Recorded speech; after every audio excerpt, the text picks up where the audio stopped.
Hello Guardians, it is Ebontis here. It is July 12th. I have completed another lap around the sun yesterday, so thank you all for the shoutouts and stuff like that. But we are on Titan. It is Zur Day, so we are headed over to his location in his little upstairs office, and we're going to see what his inventory has for this Friday. So let's take a look at what he's got.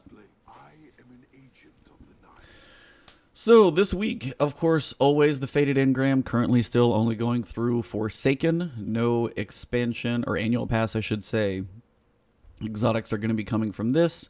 And of course, your Five of Swords, that is your Nightfall challenge card for modifiers and difficulty and things like that. If you're looking for scores, this is where you get it. I get that question occasionally. I know most of you know, but if you're newer to the game, you may not know how to, enable Nightfall modifiers. This is how. So, what are your exotics this week? One, we've got Hardlight. Now, this is one I can say straight away, that if you don't have this weapon, you should just buy this thing. Mostly because there's not a lot of things like it. There's only two, really. There's a Borealis Sniper and then Hardlight are the only two that work this way. Rounds fired from this weapon have no damage fall-off, over-penetrate targets, and ricochet off hard surfaces. Projectile damage increases after bounce. So that alone sounds like a decent auto rifle. We all know auto rifles are not really in everybody's favorite place, and, you have moments where you use them, you don't, but they're only okay. So why are you like, hey, get this weapon? It's right here. The fundamentals. Holding R, or reload, whatever console you're on, changes this weapon's damage type between solar, arc, and void. Specifically when it comes to things like Nightfalls, where it locks your loadout, and you have to deal with something like Match Game, which is going to get you a lot of points, but is somewhat hard to manage. If you have an auto rifle that doesn't have damage fall off, and you can switch which damage type you're using, that's kind of amazing. For the amount of times I had to try and really specifically pick my loadout, if I'm going to have like a void heavy weapon, then I'm going to have like a solar special weapon, and then I've got an arc subclass to make sure I've got those few moments where I have those shields I can take care of them. If I have one auto rifle that takes care of all of that, it does definitely appease the needs. And the fact that its range drop up is not that big of a deal. The stability could use some work, but it's actually not the worst thing in the world. It definitely does have some uses, so if it's something you like, solo Nightfalls, for example, this can be something that can help you combat Match Game, have some range to deal with, and it's a decent amount of bullets that you'll pump out as well. Your other options here are polygonal rifling, alloy magazine, and composite stock. And the other thing is projectile damage increases after bounce. So if you actually can kind of line up your shots on the floor to bounce into a target, you'll break shields even faster and do more damage. So it is kind of a unique weapon if you can bounce stuff around corners, hit stuff on the floor before it hits your target. It is an oddball weapon for using stuff where you're like, I'm not aiming actually at my target. This is weird. But the projectile bounce is actually kind of cool. I could probably, now that we actually have the tribute haul, I could do some little previews of these weapons, though I think I do want to work on a little testing of most of the exotics and stuff. So if you guys are interested in that, let me know in the comments if you have certain weapons that you want to see tested or exotics or anything like that. I can definitely do some tribute haul testing there. But Hardlight, if you don't have this thing, you for sure, if nothing else, want it from your collection to always pull from, but you never quite know when you're going to be locked in a loadout and need to be able to rotate your damage types. This and Borealis are your only two, so you may as well own it.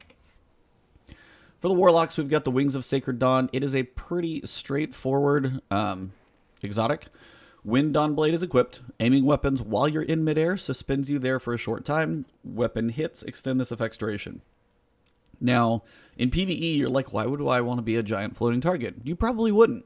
But in PvP, this serves a pretty good benefit to hover over doors, kind of mess with people's radar. Where are you when you run in? You can hover in the door above the door longer. And you're actually kind of stationary, so aiming's a little easier. So I don't see these like running around as being like, these are a breaking meta in the exotic, for PvP or anything like that. But if it is something where you're like, hey, I want to get used to trying to be up over doors more frequently, try and use verticality more.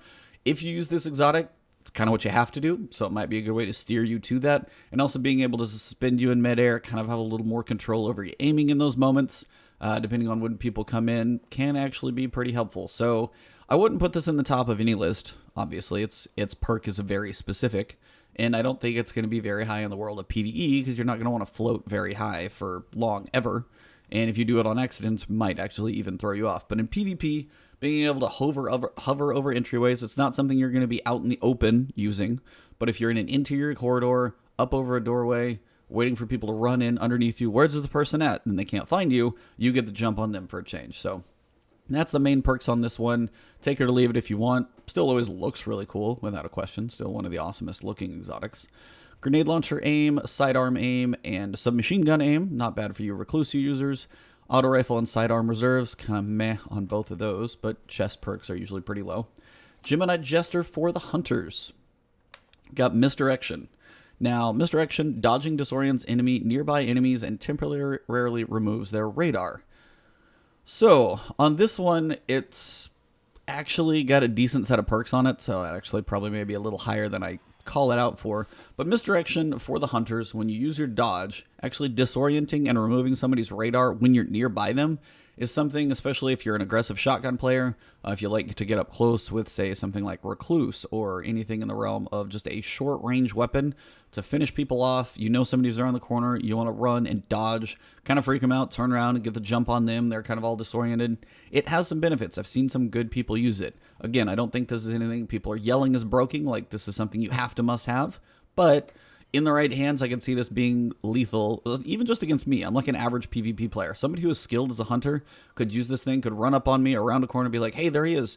Run the corner, get the dodge, mess me up, and then probably have me taken out before I even know what's going on. So if you guys have stories about some of these exotics, leave those in the comments below, because I definitely am never going to claim to know all things. So if you have good use cases or stories where this has been beneficial, or you have a time where like this build works really well, let me know in the comments below. Those definitely are nice to hear. Scout rifle dexterity, needs scout rifle buff, but that'll hopefully come later. Enhanced sniper rifle dexterity. Now, if nothing else, if you're a hunter and you're looking for sniper rifles to actually be beneficial to you in whether it's your Revoker quest, or if you just want to get better at sniping in general, that's a pretty damn perk to have on there, especially because it's enhanced in snipers.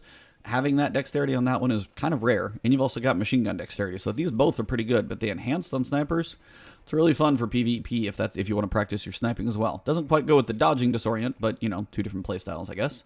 Hand cannon and scout scavenger, yeah, I'm never really running out of primary ammo too much.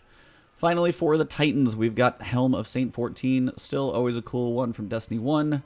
Good old Roman helmet with all the brush on top. Enemies that enter Ward of Dawn are blinded, while allies that pass through gain an overshield. Guarding with Sentinel Shield blinds nearby enemies. So this works with all Sentinel subclasses. If you make the bubble, obviously you're protected in there, and if enemies come in, they're blinded, so you're actually usually pretty safe on certain situations. This used to be like amazing in Destiny 1. It really hasn't found its spot in Destiny 2, the way the encounters are built and things like that. It just hasn't really found much of a purpose. Now the Sentinel Shield is actually not bad.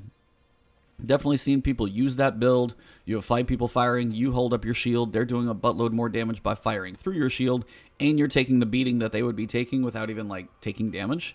But typically you're not worried too much about blinding nearby enemies that are close by. More, you would probably pair Sentinel Shield with Ursa Furiosa, so you get more of that super energy back. You may not get as much after the recent like adjustment to it, but that's still probably going to serve you better. So Helm of Saint 14, while looking cool and actually having some decent perks on here, is not one I would say has a great spot anymore. I feel like this one kind of needs to get reworked. Looks cool. You probably should always add these to your collections. If nothing else, it's always good to be able to pull them if you need them, even if they do get a buff later. But for now, they do seem to, this is one that for sure probably needs a rework. Light Reactor, not bad. Ashes to Assets, also good. And Heavy Lifting, paired with Machine Gun Reserves. If you're a new Titan and if nothing else, you're like, I have some shards, I want to buy something. Helm of Saint 14 with Power Lift, you know, is it Power Lifting? Heavy Lifting, sorry. It's Power Lifting, completely different animal. Machine Gun Reserves, those two together are not bad at all. And you've also got Sniper Reserves. Like, the perks on this may sell it alone, even if you don't use the exotic perk in and of itself on your abilities. Just actually having those weapon perks are sometimes what I use my armor for if I'm running full legendaries. So I'm just looking for perks. So these alone are actually pretty good. If you got a decent amount of shards and say you're new and don't have anything great, don't skimp on these rolls because these are pretty solid. Because you've got fusion rifles, grenades, all working towards super energy. And then you got a heavy weapon here, and snipers get used all the time. So overall, like really good roll on a helm, just not the greatest helm right now, which is kind of sad. Well, that's pretty much it for this week in Xur.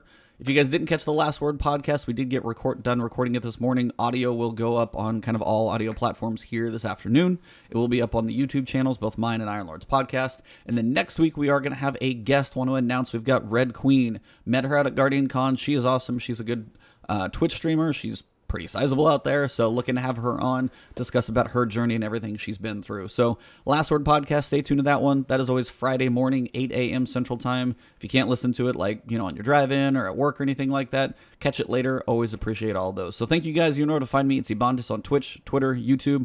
If you haven't subbed to the channel yet, please do so. It's a free way to help support the channel. And other than that, you guys have been amazing. The support lately has been great. We're about to pass 35,000. So thank you all. Have an awesome one. I'll see you soon and enjoy your weekend.